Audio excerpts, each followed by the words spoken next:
If you are tired of waiting for things to smelt in your Minecraft world, then this video is for you. I hope you enjoy.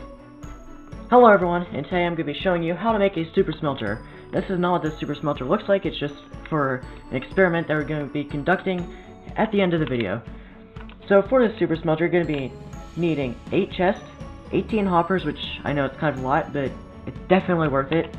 A hopper with minecart, so I guess it's 19 hoppers in one minecart. 6 furnaces, 4 regular rails, 2 powered rails, 4 blocks of any choice, they do not have to be blocks of iron, and 2 levers, even there's 3, and you actually don't need redstone, that's just for that. So to start, you're going to need to place down a chest. Now for this smelter, we're going to be using 6 furnaces, so at the bottom, we're going to be placing 6 furnaces into this chest. Now, I do want to state that this is a design I came up with on my own. I do not think I'm the first one that built this design. I just want to say that I did come up with it on my own. So you're going to want to place the furnaces on top of those hoppers. Then even more hoppers on top of those furnaces. At the very end here, you're going to want to put a powered rail. At the very end, on the other side as well, you're going to put another powered rail, and in the middle, fill that up with regular rails. Now at the very end, you can place a block, another block on top of that, a lever on the front face of the block and turn that on, so that it powers the powered rail, and then repeat that step on the other side.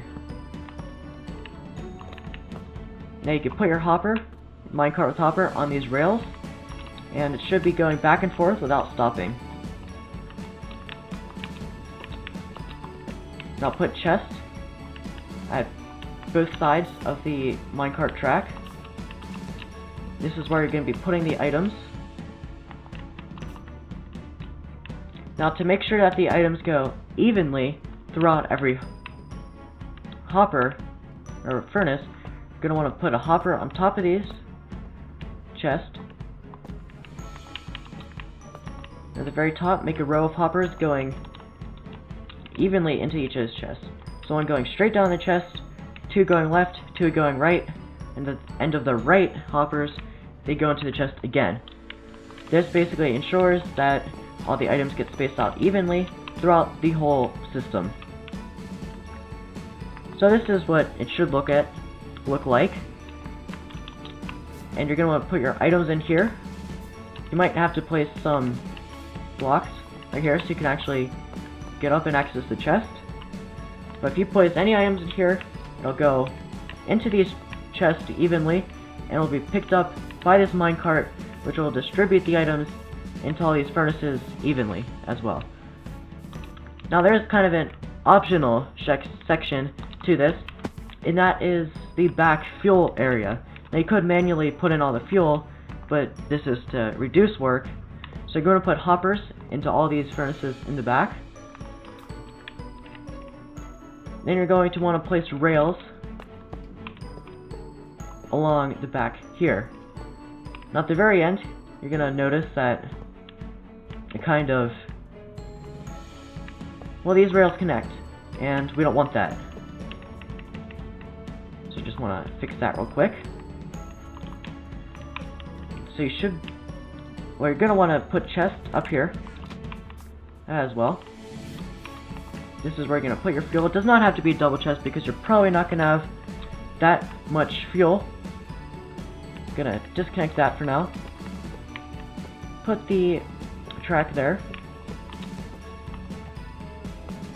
And then, yeah, you're going to want to have to put this back. I'm not actually sure how to get this. But I somehow did it in my Let's Play world. So I'm kind of stuck on this one, actually. Jeez, this is... I know what I could do. Alright. Hopper at the end of this. This should be going into that hopper. I do apologize for not really knowing what I'm doing completely. But this was just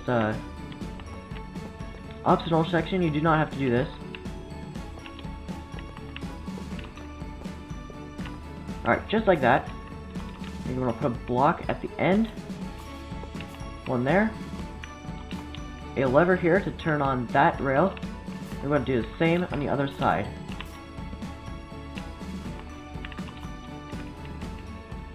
You put your minecart there.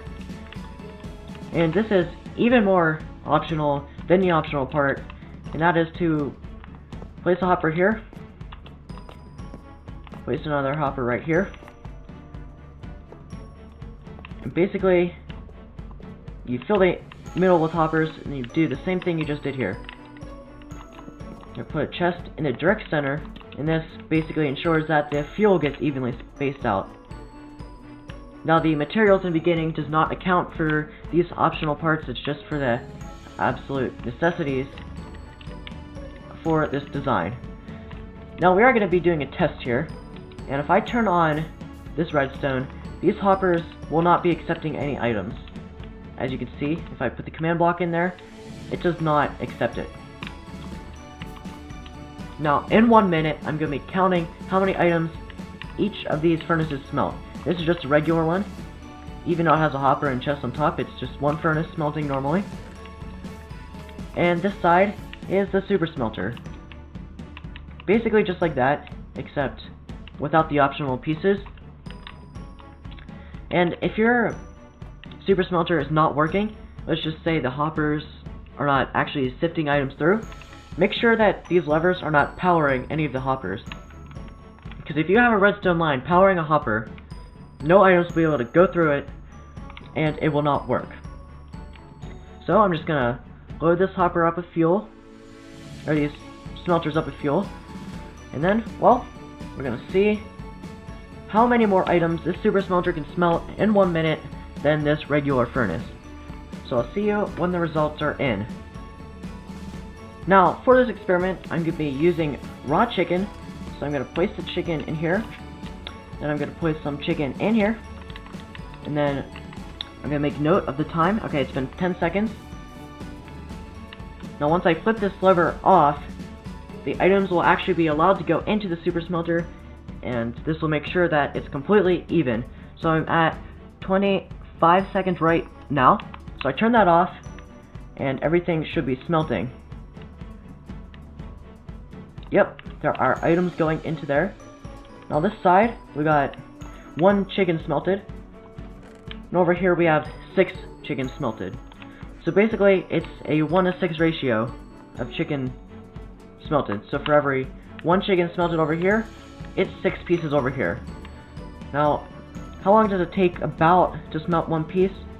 I'd say, alright, 1, 2, 3, 4, 5, 6, 7, 8, 9, 10, about 10 seconds to smelt 1 piece of chicken. So in 10 seconds, you'll get 6 pieces of chicken with the super smelter. And you are able to expand the smelter as much as you want. You could just expand this design out to the left or right, and it'll be even more efficient.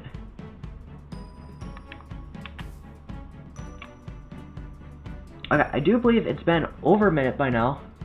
So I'm going to turn this lever off. I kind of lost track of time, but that is fine. So this has been 7 pieces of chicken.